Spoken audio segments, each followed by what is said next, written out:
Yes Vallabhaneni Vamsi arrest ఎందుకు జరిగింది?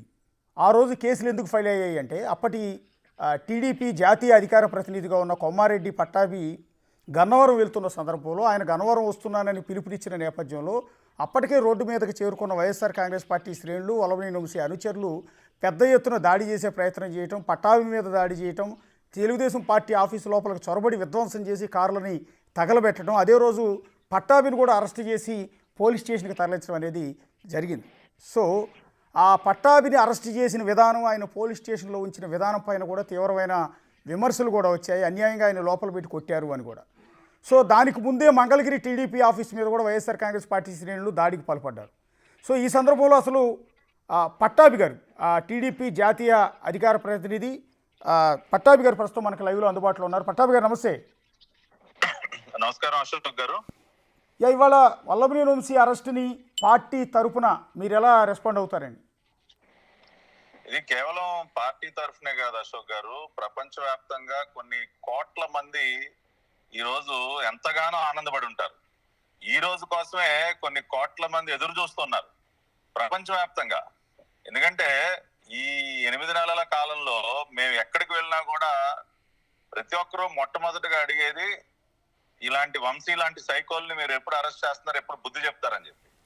ఒకసారి మనం గన్నవరంలో ఆ రోజు జరిగినటువంటి సంఘటన గురించి మనం మాట్లాడుకుంటే అశోక్ గారు, ఆ రోజున నేను గన్నవరం వెళ్ళటానికి గల కారణం ఏంటి అంటే, దానికి ముందు రోజే దొంతు చిన్న అనేటటువంటి మా బీసీ నాయకుడు, మా పార్టీ రాష్ట్ర స్థాయి బీసీ నాయకుడు ఇంటి పైన వంశీ రౌడీ మోకలు దాడి చేసి అక్కడ ఉన్నటువంటి వాహనాలని ధ్వంసం చేయడం జరిగింది.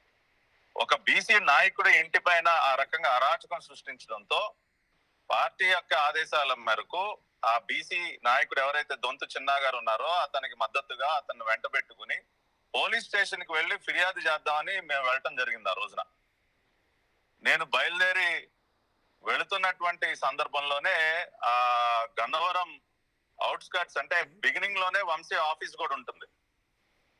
ఆఫీస్ బయట అప్పటికే 200-300 మంది గుమిగూడు ఉన్నారు. చిన్న అనేటటువంటి మా బీసీ నాయకుడికి మద్దతుగా పోలీస్ స్టేషన్ లో ఫిర్యాదు ఇవ్వడానికి మేము గన్నవరం వెళితే అప్పటికే గుమిగూడు ఉన్నటువంటి వంశీ రౌడీ మోకలు మా పార్టీ ఆఫీస్ పైన దాడి చేసి దాన్ని తగలబెట్టడం జరిగింది.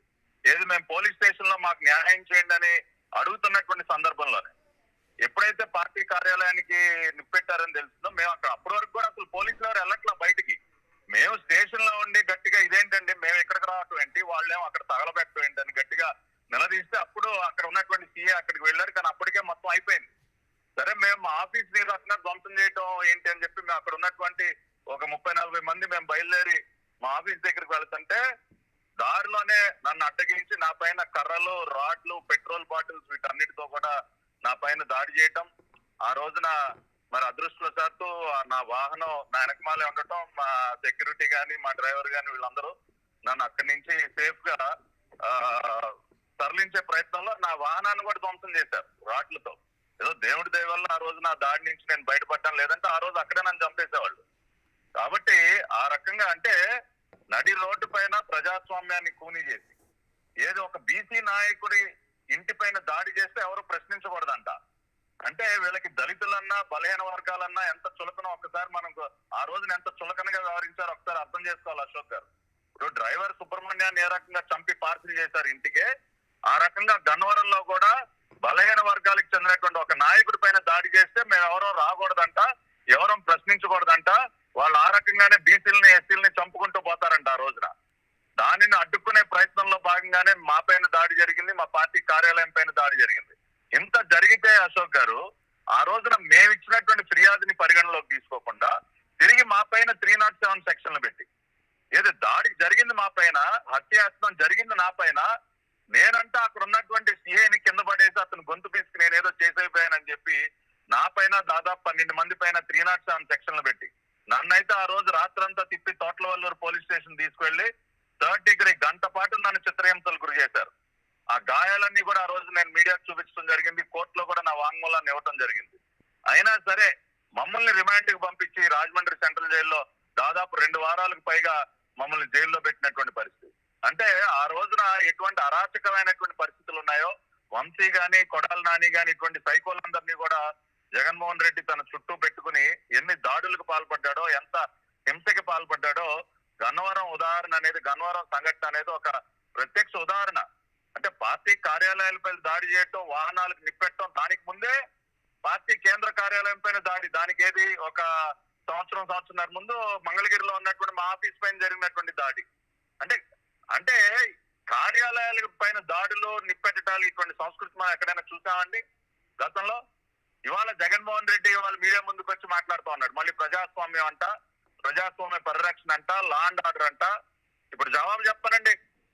నిన్న ఘటనలో కూడా ఎవరైతే మరి మా ఆ రోజున పార్టీ కార్యాలయంలో ఉండి, సత్యవర్ధన్ తన పేరు, correct me if I'm wrong, మా పార్టీ కార్యాలయంలో పనిచేసినటువంటి వ్యక్తి, ఒక దళితుడు, తను ఫిర్యాదు, ఆ రోజున అతను కంప్లైనెంట్. ఎందుకంటే మా పార్టీ కార్యాలయం, గన్నవరం పార్టీ కార్యాలయంలో అతను పనిచేస్తా ఉన్నాడు. అతను ఉండగానే ఆ రోజున దాడి అంతా కూడా జరిగింది. అతను ఫిర్యాదుదారుడు. అతన్ని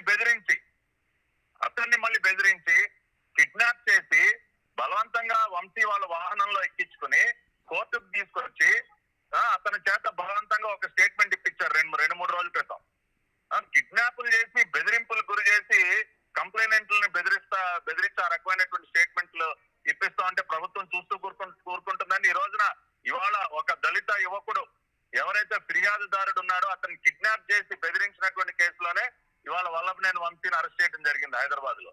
అంటే ప్రజలు ఈ రకంగా బుద్ధి చెప్పిన తర్వాత కూడా, కేవలం 11 సీట్లకు వాళ్ళని కొదేసిన తర్వాత కూడా ఇంకా కూడా వాళ్ళ పద్ధతులు మార్చుకోకుండా ఇంకా మేము రౌడీజం చేస్తాం, కిడ్నాపులు చేస్తాం అంటే ఈ ప్రభుత్వం చూస్తూ కూర్చోదు. చాలా కఠినంగా వ్యవహరిస్తుంది. ఇవాళ వంశీని ఈడ్చుకొచ్చినట్టే రేపు ఎవడెవడు తోక జాడించినా ఈడ్చుకొచ్చి లోపలేస్తాం. దానిలో ఎటువంటి అనుమానం లేదండి. మాకు లా అండ్ ఆర్డర్ ముఖ్యం. చేసినటువంటి అరాచకం చాలక ఇంకా కంప్లైనెంట్లు బెదిరిస్తారా అశోక్ గారు? ఇవాళ ఆ రోజున వంశీ చేసినటువంటి దురాగతాలు లైవ్ లో మీరు అందరూ ఆ రోజున మీడియా కవర్ చేయలేదా? ఇవాళ నేను దేనికోసం వెళ్ళా? ఒక బీసీ నాయకుడికి రక్షణగా వెళ్ళా. మేమేమన్నా ఆ రోజున వాళ్ళ ఆఫీస్ పైన దాడి చేయడానికి వెళ్ళామా, లేదంటే ఎవరినైనా అటాక్ చేయడానికి వెళ్ళామా? ఒక పోలీస్ స్టేషన్ కి వెళ్ళాం. కాదని చెప్పమనండి. ఆ రోజున పట్టాభి అనే వ్యక్తి ఎక్కడికి వెళ్ళాడు? గన్నవరం పోలీస్ స్టేషన్ కి వెళ్ళాడు. ఎవరి కోసం వెళ్ళాడు? ఒక బలహీన వర్గానికి చెందినటువంటి నాయకుడి కోసం వెళ్ళాడు.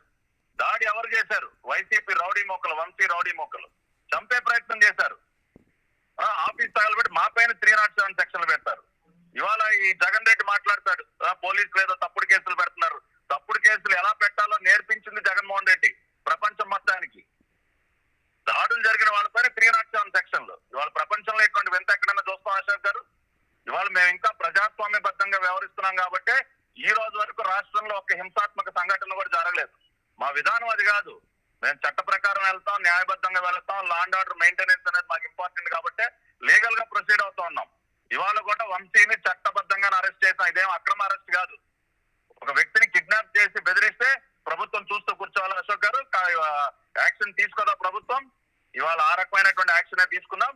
ఇవాళ ఇది వంశీ అనేది ఒక బిగినింగ్. రేపు కొడాలి నాని పరిస్థితి ఏంటో, ఇంకా గతంలో రౌడీజం చేసినటువంటి రౌడీ మొక్కల పరిస్థితి ఏంటో ఇంకా చూస్తారు రాబోయే రోజుల్లో.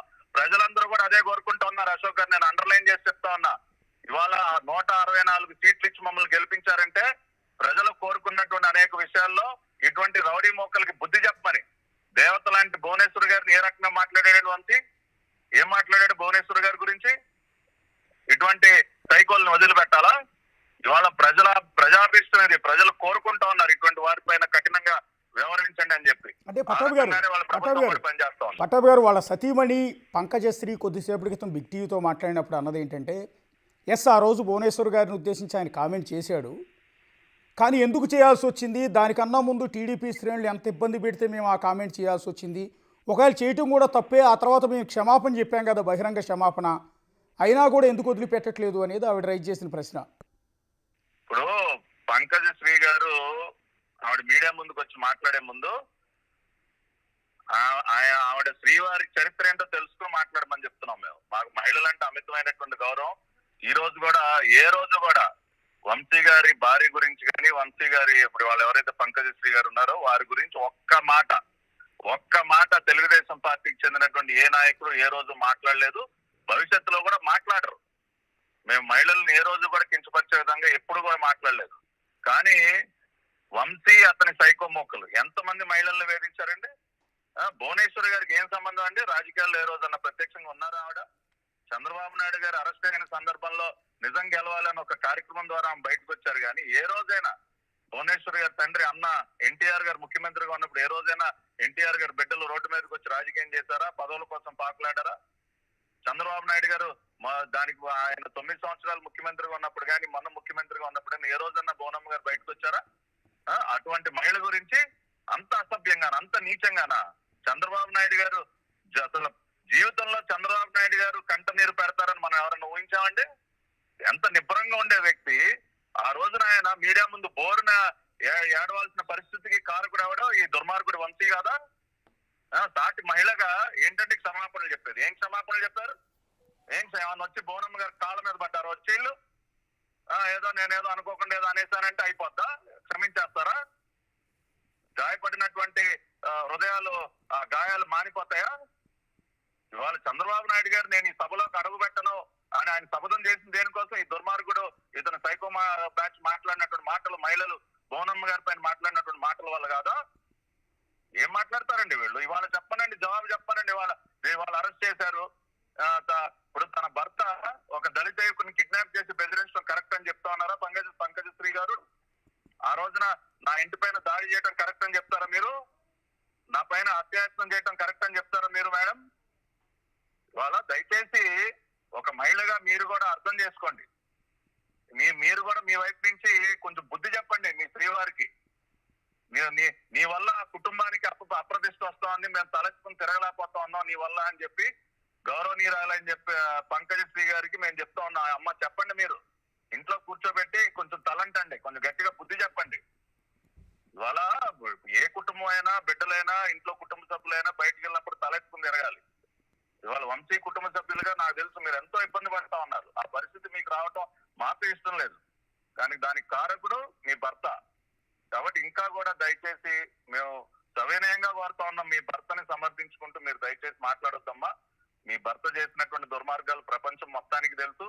మీకు ఏమన్నా ఉంటే ఇంకా కొంచెం బుద్ధి చెప్పి అతని పద్ధతి మార్చుకోమని ఇంట్లో కూడా మీరు కూడా గట్టిగా చెప్తే అది మీరు మంచి చేసినట్టు అవుతుంది సమాజానికి. యా, థ్యాంక్ యూ పట్టాభి గారు. Thank you. యా, అది టీడీపీ జాతీయ అధికార ప్రతినిధి, స్వచ్ఛాంధ్ర కార్పొరేషన్ చైర్మన్గా ఉన్నారు పట్టాభి. ఆ రోజు వాస్తవానికి అసలు గన్నవరం టీడీపీ ఆఫీసు మీద దాడి జరగడానికి కారణం పట్టాభి గారు అక్కడికి వెళ్ళే ప్రయత్నం చేయటం, పట్టాభిని అడ్డుకునే క్రమంలోనే ఈ దాడి జరిగింది. ఇప్పుడు ఇవాళ వల్లభనేని వంశీ అరెస్ట్ కావటం అనేది జరుగుతుంది.